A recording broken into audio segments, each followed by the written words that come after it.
It's David here from Brighton Beer Blog, and I'm at The Drop in the open market in Brighton. I'm with Dan, the manager of The Drop, to chat about LowNo and AF beers, because it is, of course, dry January.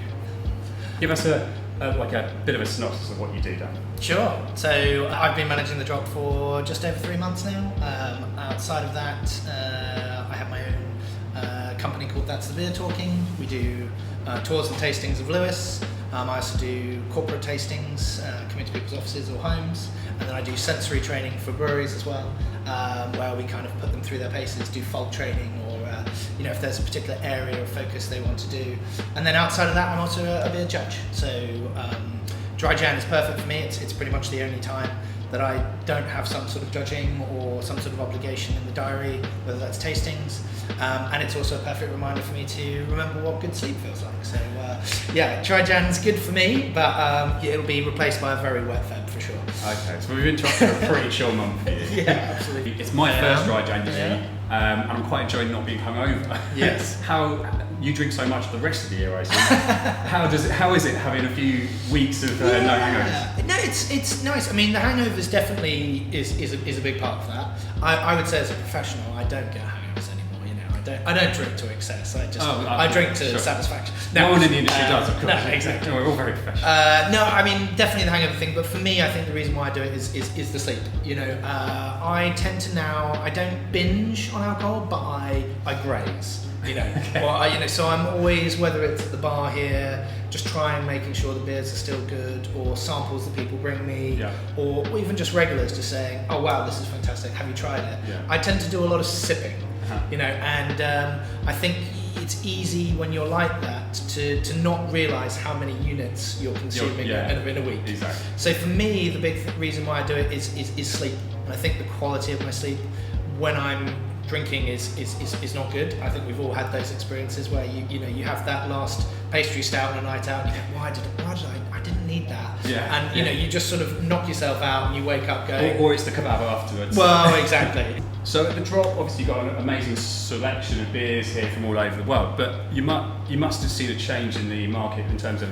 our AF beers and LowNo options. Yep. Tell us a bit about how that's changed in recent years. For sure, and look, it's really edifying as well to see. I mean, if you told me sort of 3 or 4 years ago that almost sort of 16% of our total turnover would be non-alcoholic beers, I couldn't really have pictured that. Back in those days, you don't really have to go back very far where having the non-alcohol option felt like more of a punishment than any kind of joy.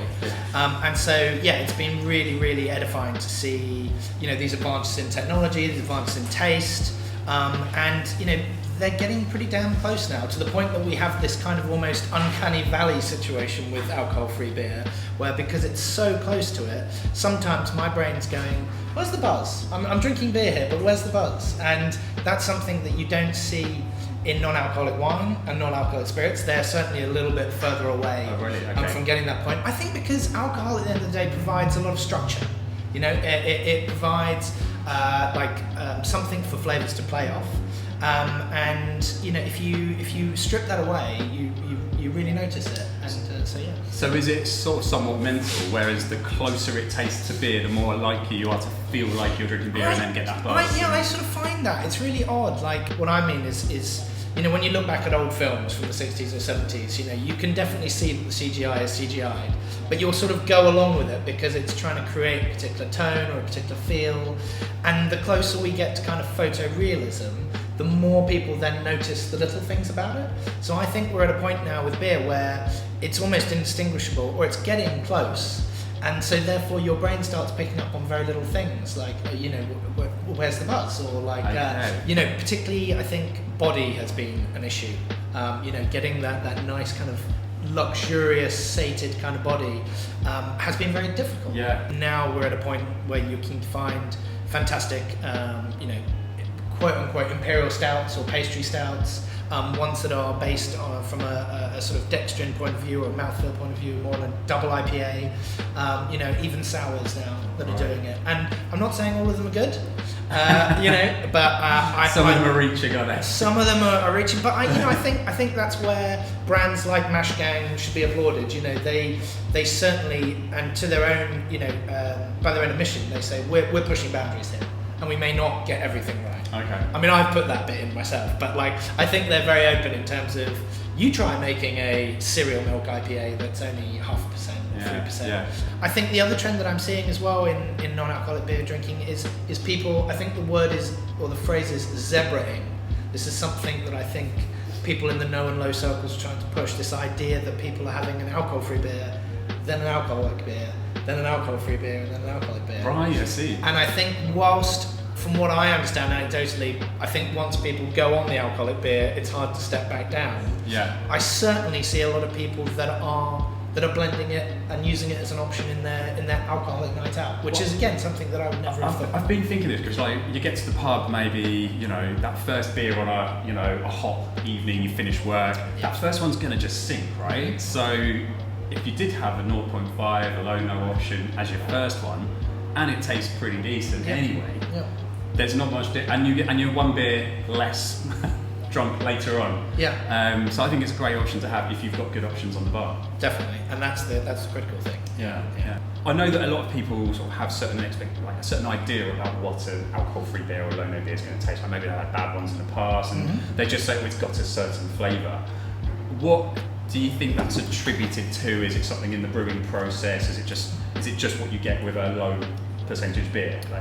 So I think the classic kind of flavour profile that people would talk about is the sort of sweetness, the mealiness, the kind of wortiness from a beer, just because when they would make the beer they would essentially do what they normally do, but they would just stall the fermentation, so you'd end up with essentially what the people in the brewing industry call wort, which is the grains when they've been steeped in hot water, and it kind of tastes like Ovaltine or sort of as you, because like I liken it to like this drink that they sell. I know they sell it in Africa. They might be selling it in other places, but like called Malta, and it's like quite popular. But it's just basically a sweet malt drink. Yeah, exactly. And so I think having that, as you say, that sweetness, that maltiness, is definitely a sort of an attribute that people would label non-alcoholic beers with.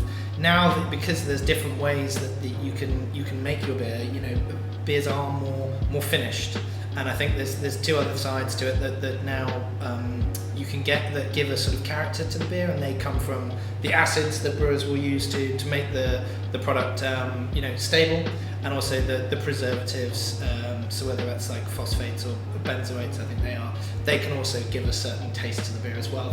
It's just a certain something, so things may not be as mealy and as worty and as sweet as they were, but particularly with the acids, they can taste a bit citrusy or lemonade-y, and some people kind of attribute. So these are flavours that are specific to LowNo beers. Then it's not that you're just not tasting them when the beer's got alcohol. I think so. I mean, in the case of acids, people use acids in the beer industry, to make sure that for stability or flavour or texture or whatever else. But I think in the case of the preservatives, I think that might be more of a non-alc thing. But as I said, I haven't tried them all side by side to work it out. That's just my impression of what I think might be where those might be coming from. Yeah. Okay, but there are fine specimens available. Yep. And you're going to give the watchers a special discount if they need to also get some dry January alcohol-free beers. Lucky you, to see you through dry Jan. So we've got our website, thedrop.beer, and also if you come in as well and just